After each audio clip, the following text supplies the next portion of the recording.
Dear students, today's our topic is trial balance. Okay, what is meant by a trial balance? See, trial balance is a statement which is prepared to test the arithmetical accuracy of ledger accounts. Okay, നമ്മൾ already discuss ചെയ്താണ് journal entry and the accounting process. See, journalizing, then preparation of a ledger. After preparing ledger accounts, then the next step in accounting process is preparation of a trial balance. Okay, then for the preparation of a trial balance, we need 3 columns: items, debit amount and credit amount. Then what is the main purpose of preparation of a trial balance? A trial balance is mainly prepared to test the arithmetical accuracy of ledger accounts. നമ്മൾ prepare ചെയ്തിരിക്കുന്ന ledger അക്കൗണ്ട്സിന്റെ arithmetical accuracy അത് correct ആണോ അല്ലയോ എന്ന് check ചെയ്യുന്നതിന് വേണ്ടിയിട്ടുള്ള ഒരു statement ആണ് എന്ത് ട്രയൽ ബാലൻസ് എന്ന് പറയുന്നത്. Okay, then for this preparation we need 3 columns: items, or here we can write particulars.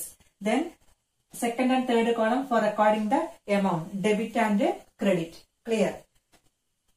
Then നമ്മളൊരു ക്വസ്റ്റ്യൻ ആണ് ഇവിടെ എഴുതിയിരിക്കുന്നത്, ഐറ്റംസ് ആൻഡ് എമൗണ്ട്. ക്വസ്റ്റ്യനകത്ത് നമുക്ക് കുറച്ച് ഐറ്റംസും അതുപോലെ കുറച്ച് എമൗണ്ടുകളാണ് തന്നിരിക്കുന്നത്.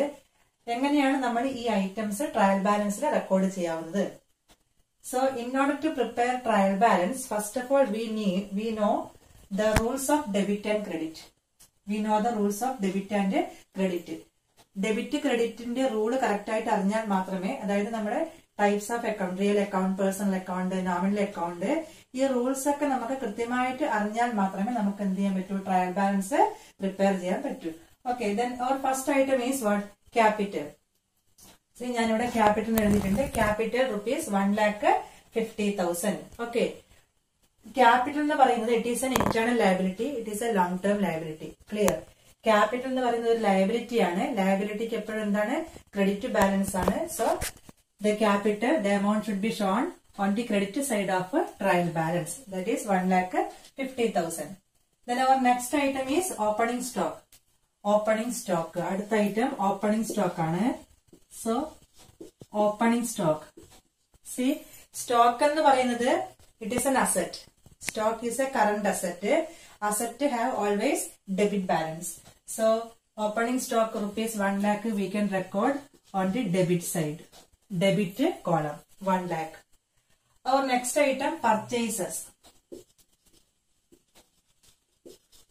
Purchases. See, purchases around 19,000. Then purchase is an expense. Purchase എന്ന് പറയുന്ന സാധനങ്ങൾ വാങ്ങിക്കുക.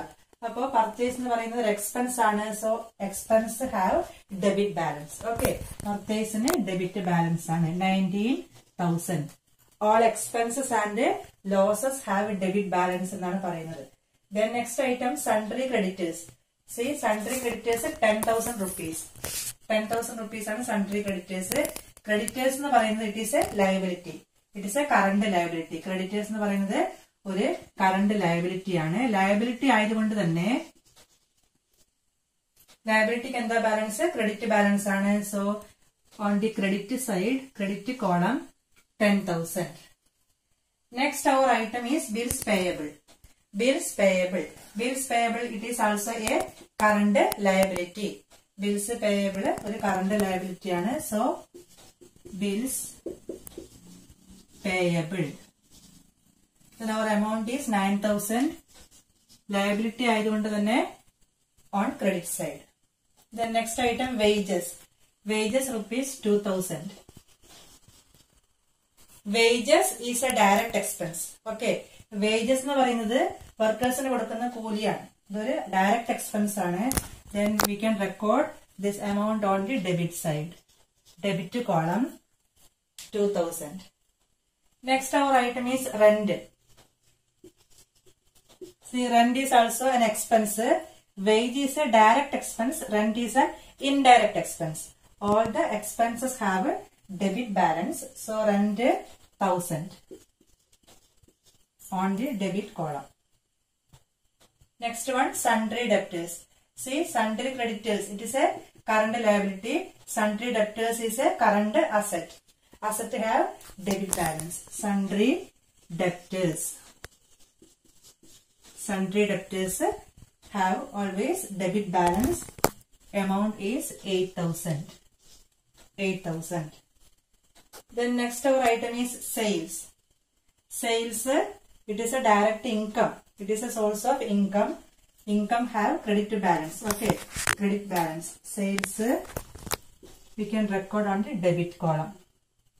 Sales rupees 51,000. 51,000. Then next item, machinery. See, machinery is an asset. It is a fixed asset. Machinery is a fixed asset. Then amount is 80,000. Machinery 80,000, fixed asset, long-term asset, permanent asset. So asset have debit balance. Then our final item is bills receivable. See, bills payable, it is a current liability. Then bills receivable is a current asset. Okay. Then 10,000 on the debit column. Next, we will do total of debit and total of credit. Then total of debit and credit, that should be equal. അപ്പോൾ 2,20,000 ആണ് ഇതിന്റെ total വരുന്നത്. അപ്പോൾ നമ്മുടെ ledger accounts clear ആണ്, correct ആണ് എന്ന് കാണിച്ചു തരുന്ന ഒരു സ്റ്റേറ്റ്മെന്റ് കൂടിയാണ് എന്ത് ട്രയൽ ബാലൻസ് എന്ന് പറയുന്നത്. It is a simple statement. It is simple to prepare. Okay, അപ്പൊ ട്രയൽ ബാലൻസ് വരയ്ക്കാൻ വളരെ എളുപ്പമാണ്. നമുക്ക് rules of debit and credit, അതായത് real account rules, personal account rules, പിന്നെ അതേപോലെ നമ്മളുടെ എന്താണ് നോമിനൽ അക്കൗണ്ട് റൂൾസ്, ആ റൂൾസ് ഒക്കെ അറിയുകയാണെങ്കിൽ ലെഡ്ജർ അക്കൗണ്ട്സ് കൃത്യമായിട്ട് നമുക്ക് വരയ്ക്കാനും അത് ഉപയോഗിച്ച് നമുക്ക് എന്താ ട്രയൽ ബാലൻസ് പ്രിപ്പയർ ചെയ്യാനും പറ്റും. ഓക്കെ, അപ്പൊ ട്രയൽ ബാലൻസ് പ്രിപ്പയർ ചെയ്യുന്ന സമയത്ത് നമ്മൾ ക്ലാസിഫൈ ചെയ്യാണ് assets, liabilities, expense, income, loss, profit, ഇങ്ങനെ നമ്മൾ ടോട്ടൽ ഐറ്റത്തിന് ക്ലാസിഫൈ ചെയ്യുക. Capital, opening stock, purchases. Capital is a liability. Opening stock, it is an asset. Purchase is an expense. Creditors, another liability. Bills payable, another liability.